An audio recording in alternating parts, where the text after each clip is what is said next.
नमस्कार, अपने उत्तराखंड देख रहे हैं आप। मैं हूं आपके साथ में। आप बुलेटिन की शुरुआत करेंगे। उत्तराखंड के पीएम नरेंद्र मोदी के आगमन को लेकर उत्साह का माहौल है।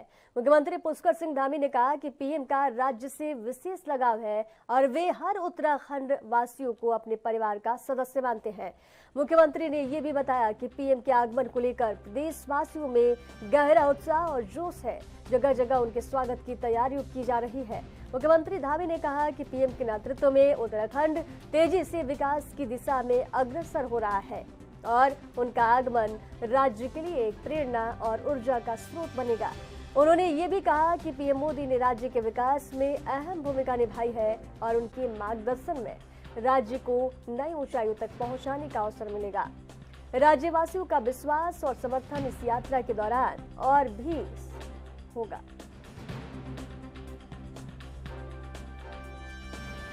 9 नवंबर को आयोजित होना है, उसमें आदरणीय प्रधानमंत्री जी भी हम सब का उत्साहवर्धन करने के लिए, राज्यवासियों को अपना संबोधन देने के लिए उत्तराखंड आ रहे हैं।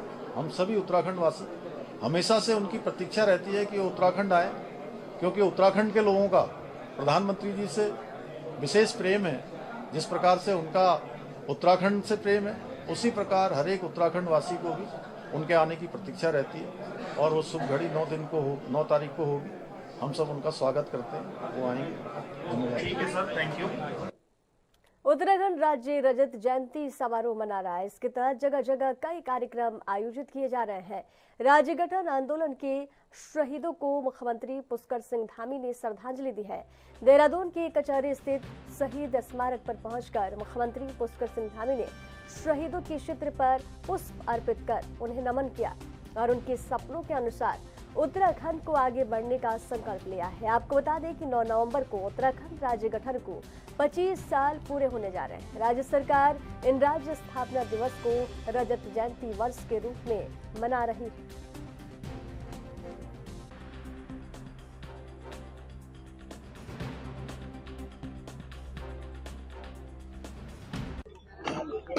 उत्तराखंड राज्य की स्थापना में हमारे शहीदों का, आंदोलनकारियों का, हमारी मातृशक्ति का, उत्तराखंड के जनगण का बहुत बड़ा योगदान था।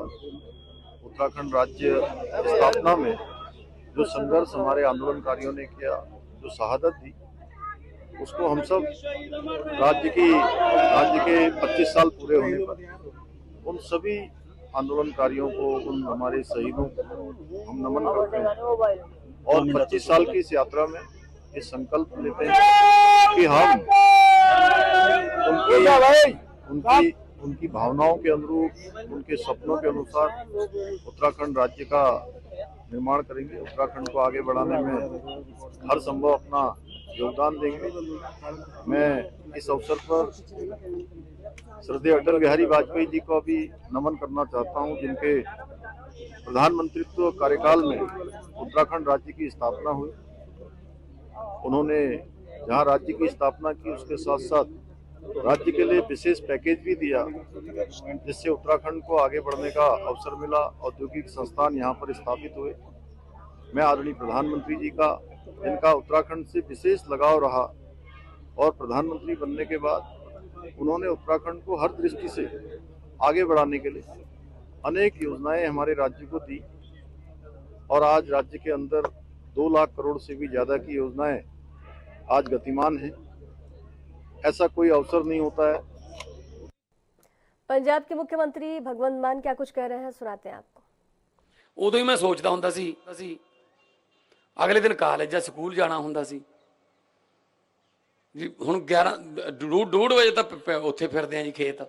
2-3 ਵੱਜਣਗੇ, ਕਦੋਂ ਸਕੂਲ ਜਾਵਾਂਗੇ, ਫਿਰ ਕਲਾਸ 'ਚ ਨੀਂਦ ਆਈ ਜਾਣੀ ਹੈ।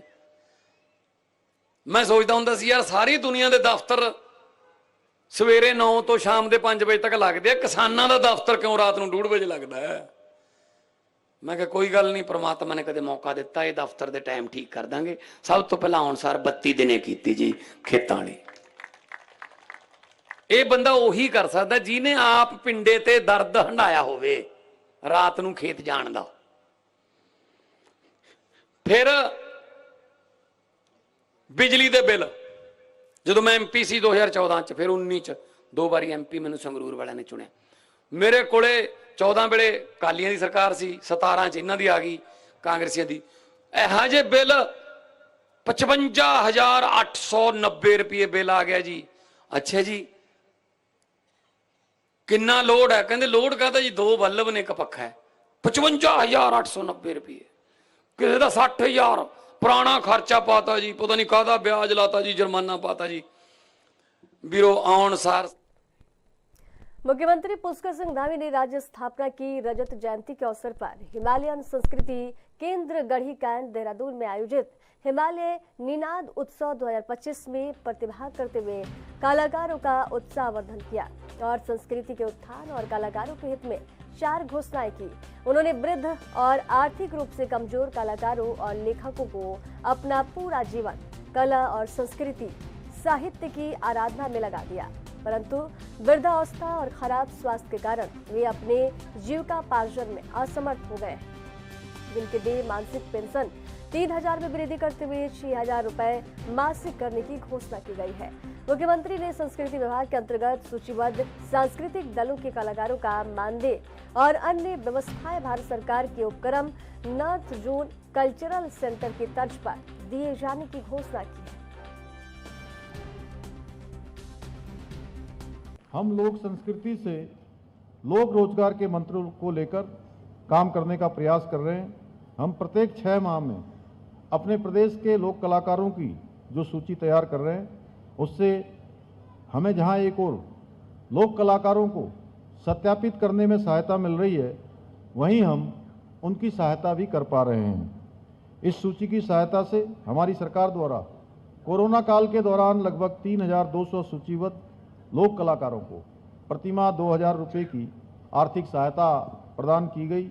इसके अलावा हम लोक कला के क्षेत्र में अपना जीवन समर्पित करने वाले 60 वर्ष से अधिक आयु के वृद्ध और अस्वस्थ लोक कलाकारों को प्रतिमाह 3,000 रुपये की पेंशन भी प्रदान कर रहे हैं। यही नहीं, हमारी सरकार लोक कला और संस्कृति को नई पीढ़ी तक पहुंचाने के लिए गुरु शिष्य परंपरा के अंतर्गत 6 महीने का लोक प्रशिक्षण कार्यशालाओं का आयोजन भी कर रहे हैं। इन्हीं कार्यशालाओं के माध्यम से युवा पीढ़ी को हमारी पौराणिक लोक संस्कृति महत्ता और समृद्ध परंपराओं के प्रति जागरूक किया जा रहा है। हम आर्ट गैलरियों की स्थापना भी कर रहे हैं, जिनके माध्यम से हमारी सांस्कृतिक धरोहरों को संरक्षित और संवर्धित और विकसित करने में सहायता मिल सकेगी। इतना ही नहीं, हमारी सरकार साहित्य और संस्कृति के संरक्षण एवं प्रोत्साहन के लिए संकल्पित होकर निरंतर कार्य कर रही है।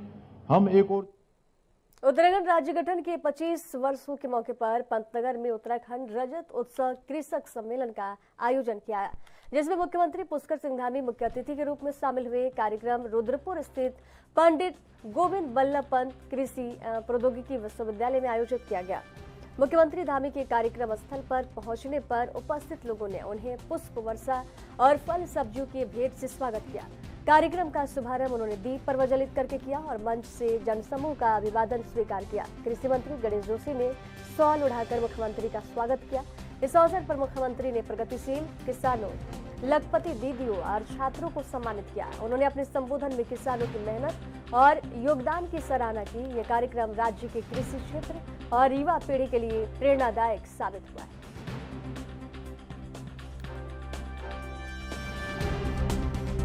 ये हमारे राज्य की स्थापना का रजत उत्सव चल रहा है। 25 साल पूरे हुए हैं।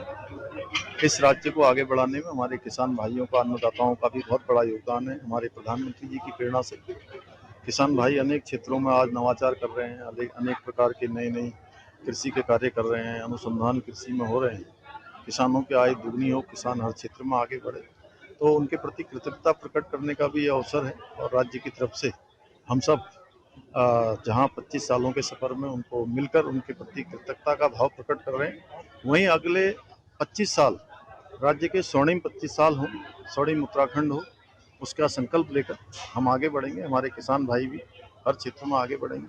हम सब लोग कृषि से जुड़े हुए हैं। कृषि और कृषक हमारी हमेशा प्राथमिकता रहे और हमारे संस्कारों में कृषि का हमेशा से उत्तराखंड राज्य स्थापना दिवस के रजत जयंती समारोह की तैयारियां जोर शोर से चल रही है। 9 नवंबर को होने वाले मुख्य कार्यक्रम में करीब 75,000 लोगों की शामिल होने की संभावना है, जिसमें प्रधानमंत्री नरेंद्र मोदी भी शिरकत करेंगे।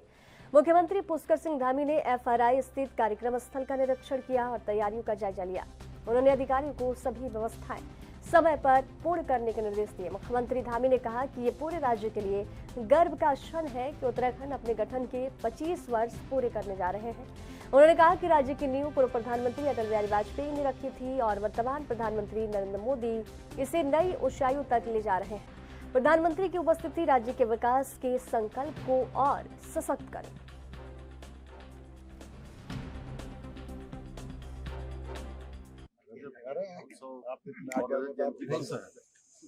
प्रधानमंत्री जी 9 नवंबर को हमारे रजत जयंती समारोह में रजत और यहाँ पर आ रहे हैं और उनके आने से पूरे उत्तराखंड वासियों में अपार जोश है, खुशी है, क्योंकि प्रधानमंत्री जी का देवभूमि उत्तराखंड से गहरा लगाव है। उसी प्रकार हर एक उत्तराखंड वासी भी उनको अपने परिवार के सदस्य की तरह मानता है।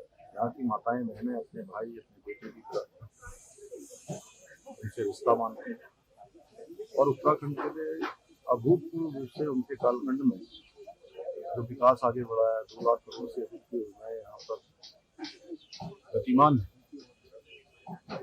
और ये 25 सालों की यात्रा है। राज्य उत्तराखंड के नौजवानों ने, माताओं बहनों ने, यहाँ के आंदोलनकारियों ने, बलिदानियों ने अपने संघर्षों से इस राज्य की लड़ाई लड़ी। अटल जी के प्रधानमंत्री कार्यकाल में राज्य बना। जहाँ अटल जी ने राज्य बनाया, मोदी जी ने उसको आगे बढ़ाने का काम किया। इसलिए रजत जयंती का वर्ष, स्थापना समारोह हमारे लिए बहुत महत्वपूर्ण है और ऐसे अवसर पर प्रधानमंत्री जी के आने से निश्चित रूप से पूरे देवभूमि वासियों में एक नई ऊर्जा, नए जोश का संचार होगा और हम आगे की जो 25 वर्षों की हमारी स्वर्णिम यात्रा है। खबरों के सफर में वक्त है एक छोटे से ब्रेक का।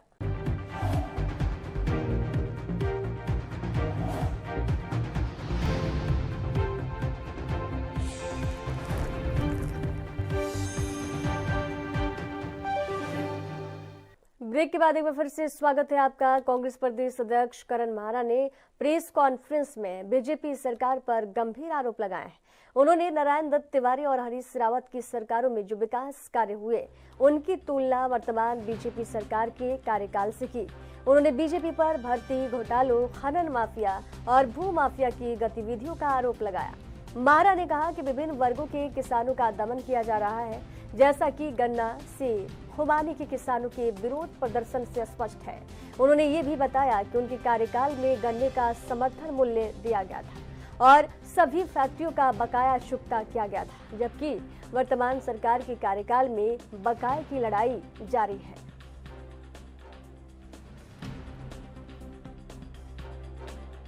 दस साल बनाम 15 साल हैं जो नारायण दत्त तिवारी जी, हरीश रावत जी की सरकारों में जो काम हुए हैं उन सबको मैंने आप सबके सामने रखा है। और भारतीय जनता पार्टी की सरकार में जो भर्ती घोटाले हुए हैं, जो खनन माफिया हावी हुआ है, भू माफिया हावी हुआ है, जिस तरीके से दमन किया जा रहा है छात्रों का, नौजवानों का भर्ती घोटालों के माध्यम से, वो मैंने आपके सामने रखा। हमारे समय में चीनी को गन्ने को समर्थन मूल्य दिया गया। हमारे समय में कोई फैक्ट्री ऐसी नहीं थी जिसका बकाया बचा हो, लेकिन पिछले जब से बीजेपी की सरकार है, इकबालपुर चीनी मिल का बकाये की लड़ाई लगातार देखने को मिल रही है। समर्थन मूल्य नहीं बढ़ाया जा रहा। सेब का किसान और आड़ू खुमानी का जो किसान है वो आपके देहरादून की सड़कों में कटोरे लेके प्रदर्शन कर रहे हैं। तो जो हालात प्रदेश के बिगड़े हैं बीजेपी की सरकार में, उसको लेकर आज ये प्रेस कॉन्फ्रेंस हमने की थी। साथ ही वोट चोरी का जो हमारा सिग्नेचर अभियान था, उसको लेकर हमने एक अभियान चलाया था जिसमें हमने 2 लाख का टारगेट किया था। उत्तराखंड राज्य के 25 वर्षों के पूर्ण होने पर हाल ही में आयोजित विशेष सत्र के दौरान पहाड़ी और मैदानी मुद्दे को लेकर तीखी बहस छिड़ गई। इस दौरान भाजपा की प्रदेश महामंत्री दीप्ति रावत ने कहा कि पहाड़ और मैदान के बीच कोई मतभेद नहीं होना चाहिए। ये सिर्फ कुछ विपक्षी विचारधारा के लोगों द्वारा बनाया गया विषय है, जो इन मुद्दों को बढ़ावा देकर तिल का ताड़ बनाने की कोशिश कर रहे हैं। उन्होंने विपक्ष पर तंज करते हुए कहा कि विपक्ष हमेशा डिवाइड एंड रूल की नीति पर काम करता आया है। दीप्ति रावत ने यह भी कहा कि जैसे जैसे 2027 के चुनाव नजदीक आ रहे हैं, विपक्ष इन मुद्दों को उठाकर जनता के बीच भ्रम फैलाने का प्रयास कर रहा है, लेकिन प्रदेश की जनता समझदार है और इन मुद्दों से उनका कोई सरोकार नहीं।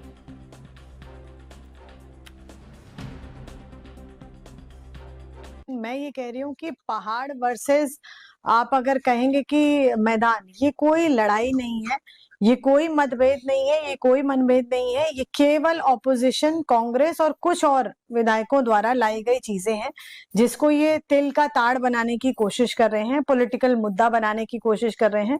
उत्तराखंड में रहने वाला हर व्यक्ति उत्तराखंडी है। हम पहाड़ के हैं तो पहाड़ी हैं और हमें होने पे गर्व है, पहाड़ी होने पे गर्व है, उत्तराखंडी होने पे गर्व है और उत्तराखंड में रहने वाला हर व्यक्ति उत्तराखंडी है। देखिए, कांग्रेस हमेशा से ही डिवाइड एंड रूल की पॉलिटिक्स करती रही है। उसने लोगों को जाति में बांटा है, उसने लोगों को कहा है धर्म में बांटा है, उसने लोगों को क्षेत्र में बांटा है और ये सारी चीजें वो करते आए हैं, देश भर में करते आए हैं, न सिर्फ उत्तराखंड में। तो आज उत्तराखंड की बारी है तो यहाँ पर भी क्योंकि चुनाव आने वाला है, उनके पास कोई और मुद्दे हैं नहीं, तो यही मुद्दा सही। तो मुझे लगता नहीं कि जो जनता है, जो उत्तराखंड में रहने वाली हमारे लगभग 1,40,00,000 जो जनसंख्या है, वो इससे कोई सरोकार रखती है। उत्तराखंड राज्य गठन के बाद पहाड़ी इलाकों में अब विकास की तस्वीर तेजी से बदल रही है। भाजपा प्रदेश महामंत्री कुंदन परिहार का कहना है कि बीते 25 वर्षों में सड़कों, स्वास्थ्य सेवाओं और ग्रामीण जीवन स्तर में बड़ा सुधार देखने को मिला है। उन्होंने कहा कि जहां पहले सड़क और अस्पताल जैसी सुविधाओं का अभाव था, आज वहां डॉक्टर भी सेवा देने पहुंच रहे हैं। परिहार ने बताया कि विकास के इस रफ्तार के साथ अब रिवर्स प्लान भी शुरू हुआ है, जिसमें लोग शहरों से गांव की ओर लौट रहे हैं, अपने पुराने घरों को सजा रहे हैं और खेती बाड़ी की ओर रुख कर रहे हैं। उन्होंने इसे भविष्य के लिए एक शुभ संकेत बताया।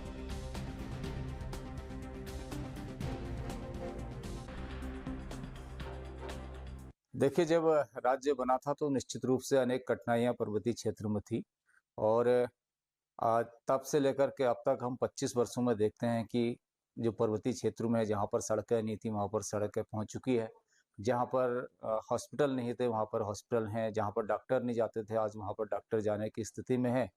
तो कहीं ना कहीं जो प्लान की गति तेज थी वो रुकी है और जैसे जैसे विकास होते रहेगा वैसे वैसे प्लान की गति भी रुकती रहेगी। हम समझते हैं कि अब हम जो जिस स्थिति में हैं तो रिवर्स प्लान भी अब हो रहा है। लोग अपने गांव की ओर लौट रहे हैं, अपने जो पुराने उनके मकान बंजर पड़े थे उनको सुधार रहे हैं, अपने खेतों को देख रहे हैं, अपने गांव की ओर उनका लगाव बढ़ रहा है और ये अच्छी बात है कि लोग वापस भी।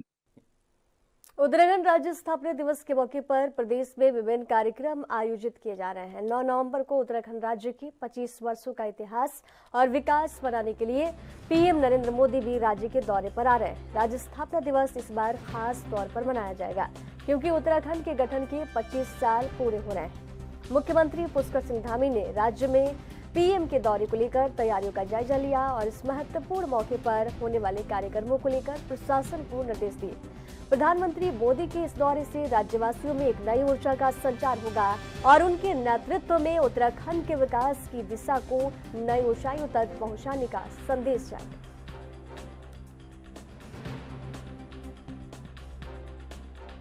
देखिए, प्रधानमंत्री जी का 9 नवंबर को यहाँ राज्य स्थापना के 25 वर्ष पूरे होने पर जो रजत जयंती समारोह हो रहा है उसके लिए उनका आशीर्वचन सुनने के लिए पूरे प्रदेशवासी हम सभी बहुत ही आतुरता से उनकी प्रतीक्षा कर रहे हैं और हमारी तैयारियां अंतिम बिल्कुल कह सकते हैं अंतिम पायदान पर हैं और मुख्य रूप से 3 मुख्य कार्यक्रम संभावित हैं। अभी हमको फाइनल प्रोग्राम नहीं मिला है, जिसमें एक हमारी 25 साल की विकास यात्रा की एग्जीबिशन है, उत्तराखंड के कर्मयोगियों के साथ उनका एक संवाद है और एक मुख्य कार्यक्रम है जहां पर वो बड़ी संख्या में लोगों के साथ रूबरू। 9 नवंबर को प्रधानमंत्री नरेंद्र मोदी वन अनुसंधान संस्थान में राज्य की रजत जयंती के मुख्य समारोह में शामिल होंगे, जिसमें प्रधानमंत्री की उपस्थिति को लेकर देहरादून में सुरक्षा और ट्रैफिक व्यवस्था को लेकर विशेष तैयारियां की गई हैं। दून पुलिस और प्रशासन ने शहर में ट्रैफिक व्यवस्था को चाक चौबंद करने के लिए विशेष ट्रैफिक प्लान तैयार किया है। इस प्लान के तहत FRI के 500 मीटर के दायरे को 0 जोन घोषित किया गया है। जिसमें सामान्य वाहन प्रवेश नहीं कर सकेंगे। ये व्यवस्था 9 नवंबर को सुबह 6 बजे से रात 8 बजे तक लागू रहेगी।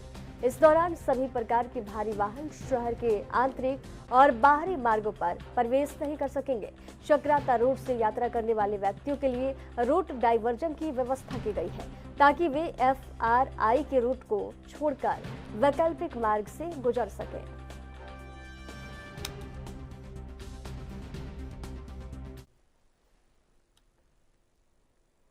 उत्तराखंड में बद्रीनाथ केदारनाथ मंदिर समिति के विवाद नए बोर्ड के गठन के बाद भी थमने का नाम नहीं ले रहा है।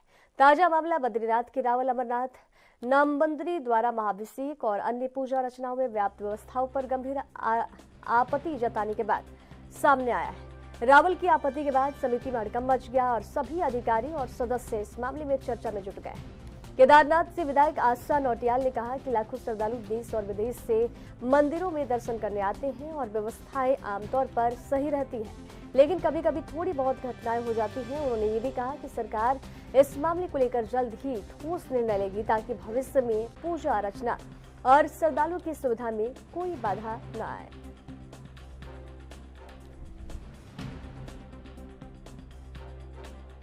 जी बिल्कुल समय समय पर, क्योंकि वो एक विश्व प्रसिद्ध धाम है, वहाँ दुनिया से लोग आते हैं और जब वहाँ दर्शन के लिए जाते हैं तो कभी कभी विवाद की स्थिति भी हो जाती है। तो निश्चित तौर पर इतने बड़ा जो वहाँ पर यात्रा का जो समय रहता है, वहाँ पे बहुत सारी दिक्कतें भी उन लोगों को झेलनी पड़ती है। तो एक मेरे संज्ञान में भी ऐसे आया है कि एक आदेश कमेटी द्वारा निकाला गया है कि जो भी जिसके भी वहाँ पे VIP जाएंगे उनको एक पत्र के माध्यम से बद्री केदार BKTC के CEO को लिख के देना पड़ेगा कि ये मेरे द्वारा इस तरह से ये लोग हैं, अतिथि हैं, जिसके भी अतिथि हैं उनका संज्ञान BKTC को होना चाहिए, ताकि उनको वहाँ पे उचित व्यवस्था के तौर पे या जो भी वहाँ पे दर्शन के लिए जो रखा गया है, जो भी व्यवस्था, उसके द्वारा उनको वहाँ पे अभिषेक में बैठाया जाएगा। खबरों के सफर में दीजिए जाने की इजाजत। देखते रहिए NV न्यूज। नमस्कार।